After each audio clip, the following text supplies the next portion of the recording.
Augusts, 22 gadi, šobrīd bezdarbnieks. Vidusskola beidzas ar izcilību. Atrodas starp 5% pasaules cilvēku ar augstāko intelektu. Pirms pusgada depresijas rezultātā Augusts gribēja uztaisīt pašnāvību.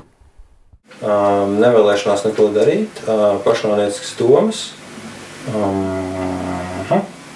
Un nevēlēšanās tikties ar cilvēkiem. Tas ir tas zemākais punkts, ka tu nezini, ko darīt, ka ir slikti un tu nezini, kā īsti uzlabot savu situāciju. Un kā tev emocionāli tas izpaudās tavā gadījumā? Depresija. Dzīves ritms bija mosties 3 pēcpusdienā, skatīties, kas notiek internetā, aizvilkties uz veikalu, iepirkt kaut ko, aizvilkties uz mācībām,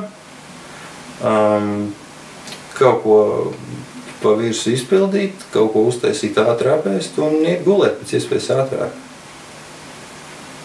Jo kaut ko darīt ārpus vienkārši nav jēgas.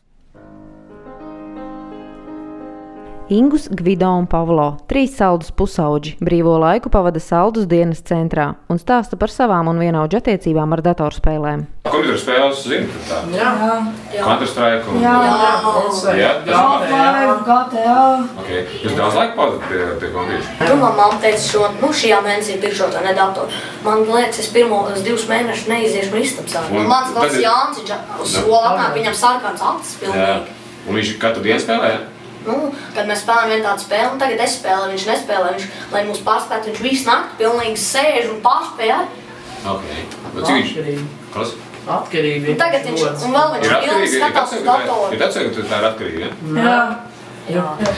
Daudz vispār spēlē kompjus, vispār tā, pie kompjutera dzīvē. Tur viens tagad atkarīgi sēž pie datoru. Viņš nevienu nelēš, kā iet klāt dabūs punktu. Tagad reāli visi spēlē datoru. Tādā ziņā, ka daudz. Jā, reāli visi.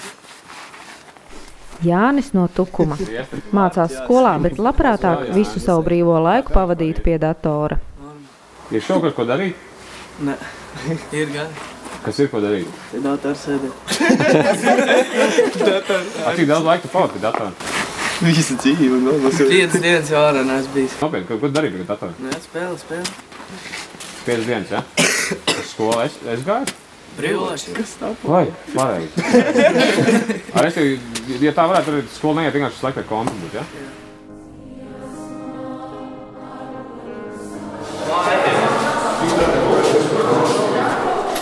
Demogrāfiskie dati liecina, ka pēc 5 gadiem Latvijā būs gandrīz par trešdaļu mazāk jauniešu vecumā no 15 līdz 24 gadiem. Aptaujājot tos, kur šobrīd mācās, 70% gribētu studēt ārzemēs. Savukārt 43% skolu beidzēju jau ir izvēlējušies konkrētas ārzemju augstskolas. Daudz arī tie, kas izmācījuši par galvniekiem, daudz arī aizbraukšanu uz citām valstīm un strādāt citos darbos, un nevar dabūt arī nozarē darbu. Tev vispār gribētos Latvijā palikt? Protams, ka gribētu saņemt visi pieres un labāk, bet jau savādāk nevērtēju, kas jādara, tas jādara. Tie, kas bijuši labi studenti, es domāju, ka tie nebaidās. Viņi ir ļoti valsts, tad viņi aizbrauc un daudz jau aizbrauc. Piemēram, pēc maģistrā, ja viņiem ļoti valsts, viņš atrod vietu un brauc uz ārzemēm. Man vien pat aizbrauc mums vienu. Ko īstenībā es būtu priecīgs, ka viņi izstrādāja šeit maģistra darbu. Pāvils Krievijā, Sanktpēterburga, Stas Anglijā, Arīna Holandē, Andrejs Anglijā, Juliāna Īrijā, Marija Maskvā, Krievijā, Dankievičs Dmitrijs Anglijā. Labdien! Čau! Una Gavare, 5 bērnu māmiņa, saviem bērniem ir izvēlējusies mājmācību. Tā ir arī iešana kā uz muzejiem, uz teātriem vai ne, kultūras dzīve. Labi, šoreiz mēs esam atnākuši uz muzeju, pareizi. Jūma atdalījās no Rīgas, atceries?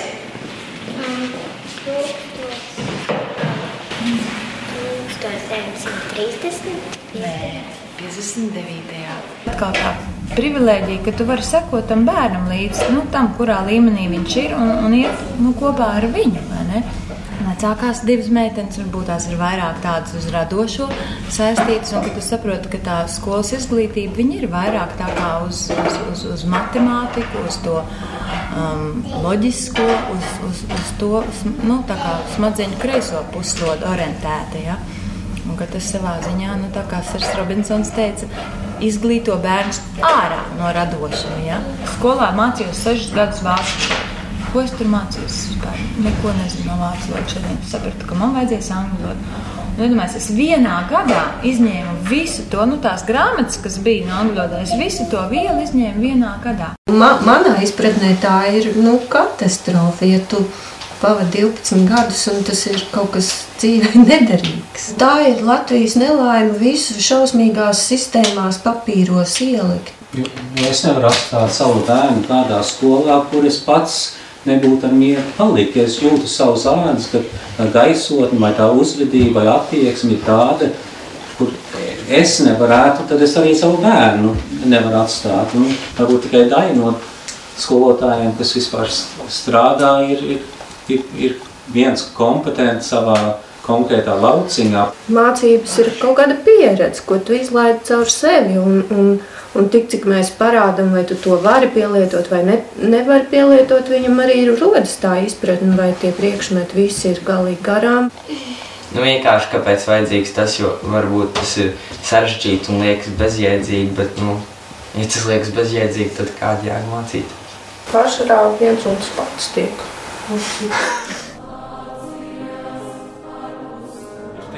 Es esmu pārdzīvojis 23 izglītības ministrus. Pēdējā ministra, kamēr es vēl strādāju, bija Koķis kundze.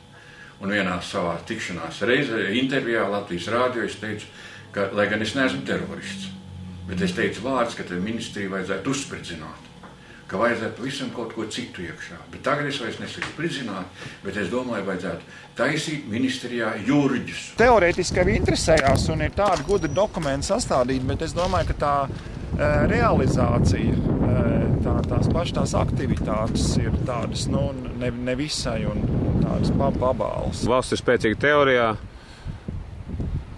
Struntīgi praksē.